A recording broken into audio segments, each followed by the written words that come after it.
I was sitting in the room, or in this waiting room of a person called a doctor, actually. I went with another colleague. They're all late now. I suppose they all remind me of my own age as well.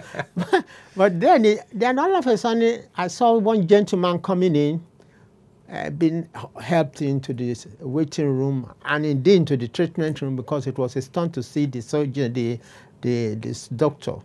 And he was limping to get in. And having to wait for another 10 minutes, I saw the gentleman coming out without a walking stick, without the helper. I said to my friend who was sitting by my side, but what happened to that gentleman? Is it a miracle that he's been helped quickly like that? Then my friend said, well, you know, the man will come is both a doctor and an osteopath. And he does more of osteopathy than medicine. But here I could see the combination that no one single profession or no one therapy helps a patient. It's the combination, the coming together of everyone to help a patient. And that is where I believe complementary is the real word. It's not an alternative. But nevertheless, that's not the bone of contention. The bone of what we want now is all of us coming together to help humanity. And helping humanity is what we stand for. To say what osteopathy? Well, you can go to an osteopath for anything, any complaint whatsoever. But when an osteopath is well trained, he knows the cases that he could transfer to a surgeon. He knows the cases he can transfer to even a colleague and who is more experienced than him. He knows the cases can transfer to the acupuncturist, like my good colleague here. And he knows the one he can transfer to ordinary physician, a general practitioner. But there you are. He is well trained to do all that, and he should be to call himself an osteopath. So you can actually see an osteopath for any case whatsoever. But it is within his competence to say, no, this is not the case for me. You go to my friend, doctor, or acupuncturist or something, and that is it. You can go to an osteopath who is well trained for any complaint whatsoever, but he must know the case he should handle or not handle. Thank you, sir. Sir, what were you specifically doing to the dancers? You have taken me there once. I wouldn't deny that. What were you doing? I want the public to be enlightened. What were you doing to the dancers so that we can all learn from this? What were you doing to them? There you've answered it yourself before, at least in your opening section, saying that when there's a malalignment in their back or their knee or their ankle, any joint in their body, I'm the one behind the screen.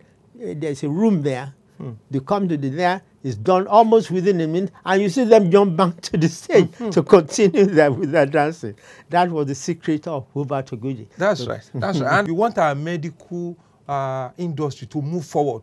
We want complementary alternative medicine to move forward. We want traditional medicine to move forward. Our herbal medicine, we want it to be at the world stage.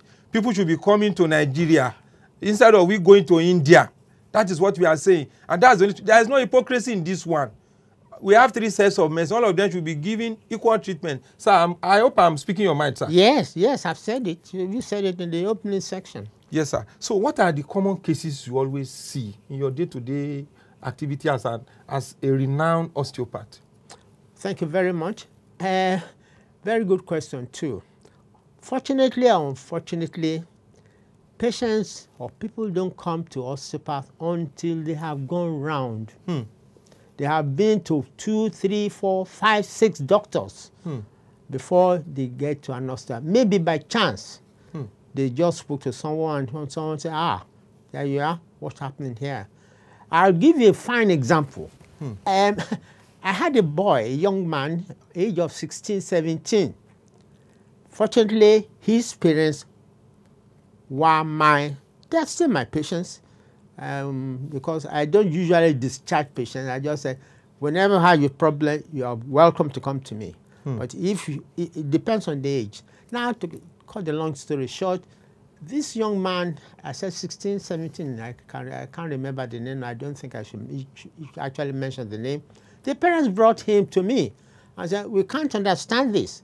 You have treated us treated our back and we have been happy with your treatment. But this our young man is having back trouble and has been having this back trouble for 3 months. I said, it's impossible. Now, didn't you get to go to a doctor? Yes, they said they took him into the doctor and he's been diagnosed as having osteoarthritis. I said, no, it's impossible. How could somebody 16 or 17 years old have osteoarthritis? I said, no.